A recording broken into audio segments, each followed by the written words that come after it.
ang lugar na iri ay meron pa palang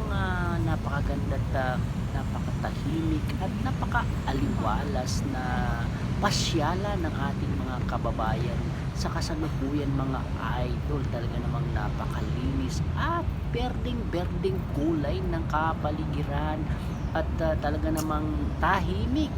na animoy na riyan ikaw sa gitna ng kaparangan. Ngunit ito ay Napakatahimik din eh, hindi naman abay ang sarap kalakihan, subalit kung kayo ay himot-dino nais sa na bonding magmuni-muni area, dahil nga sa napakataas tayo ng ay medyo course ng na-stress sa ating mga buhay-buhay, abay napakagandang pasyalan ito't tayo ay